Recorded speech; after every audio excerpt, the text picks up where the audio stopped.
Ya pemirsa, kita ke berita terpopuler yang pertama terkait tanda kiamat. Dunia menghadapi ancaman serius dari krisis iklim yang makin tak terkendali.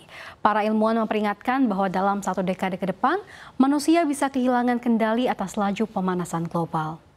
Sekitar tahun 2030, suhu bumi diprediksi menembus ambang batas 1,5 derajat Celcius yang disebut sebagai titik kritis tanpa jalan kembali.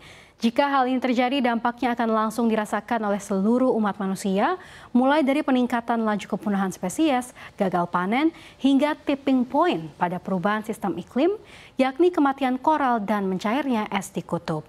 Es di wilayah Antartika terus mencair. Catatan National Oceanic and Atmospheric Administration pada 27 Juni 2023 lalu, luas laut esnya hampir 2,6 juta kilometer persegi atau di bawah rata-rata sepanjang tahun ini. Luas tersebut 20 kali lebih luas dari Pulau Jawa.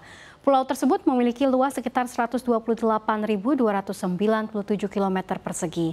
Saat ini Antartika masuk ke musim dingin, di mana seharusnya pertumbuhan es laut lebih cepat. Namun ternyata tidak terjadi, seperti periode serupa pada tahun-tahun sebelumnya. Kita beralih ke berita terpopuler selanjutnya, Laut Merah kembali memanas. Kelompok Houthi di Yaman kembali mengancam akan menyerang semua kapal komersial yang terhubung ke pelabuhan Israel terlepas dari negara asal mereka. Ini menjadi pengumuman baru setelah serangkaian serangan sebelumnya dilakukan kepada kapal-kapal tujuan Israel termasuk Amerika Serikat. Houthi mengatakan serangan itu menjadi bagian dari protes mereka ke Tel Aviv karena perang di Gaza. Mengutip laporan RT pada Senin 28 Juli 2025, kelompok bersenjata tersebut telah menargetkan kapal-kapal di Selat Bab el-Mandeb, jalur laut vital yang menghubungkan Laut Merah dan Samudra Hindia. Houthi menggambarkan sebagai fase baru dari kampanye kelompok tersebut.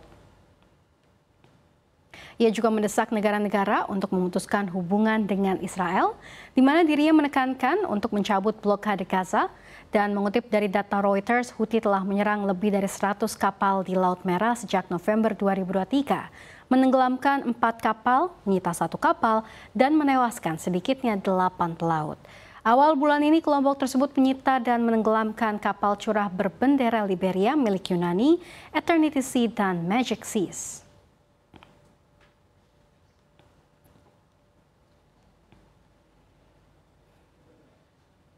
Masih dari Timur Tengah, bantuan kemanusiaan dijatuhkan melalui udara di atas Gaza, terlihat dari jalur Gaza Utara pada Minggu 27 Juli 2025. Pengiriman bantuan melalui udara ke Gaza telah dimulai sejak Sabtu lalu dan sedang mengambil beberapa langkah lain untuk meredakan krisis kemanusiaan di Gaza. Bantuan dengan cara pengiriman airdrop dinilai sebagai solusi sementara untuk mengatasi kekurangan logistik dan mencegah kelaparan massal. Dikutip dari Reuters, koridor kemanusiaan juga akan dibangun untuk pergerakan aman konvoi Perserikatan Bangsa-Bangsa yang mengirimkan bantuan kepada warga Gaza dan bahwa jeda kemanusiaan akan diterapkan di daerah-daerah padat penduduk. Truk-truk bantuan yang berafiliasi dengan pemerintah Mesir juga mulai bergerak menuju Gaza setelah berbulan-bulan tekanan internasional dan peringatan dari badan-badan bantuan tentang meluasnya kelaparan di wilayah tersebut. Ya, kita ke berita terpopuler yang terakhir dari dalam negeri, di mana fenomena adanya praktik pertambangan tanpa izin alias tambang ilegal semakin merajalela di Indonesia. Bahkan kegiatannya sudah menyentuh kawasan strategis nasional seperti Ibu Kota Nusantara IKN Kalimantan Timur. Berdasarkan data Kementerian SDM per November 2024 lalu, setidaknya sekitar 2.000 titik tambang ilegal atau pertambangan tanpa izin tersebar di Indonesia.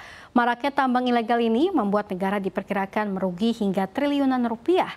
Dari kasus tambang ilegal saja di IKN, Direktorat Tindak Pidana Tertentu Bareskrim Polri sempat mengungkapkan kerugian negara akibat adanya aktivitas pertambangan batu bara ilegal di wilayah IKN Nusantara ini mencapai 5,7 triliun rupiah.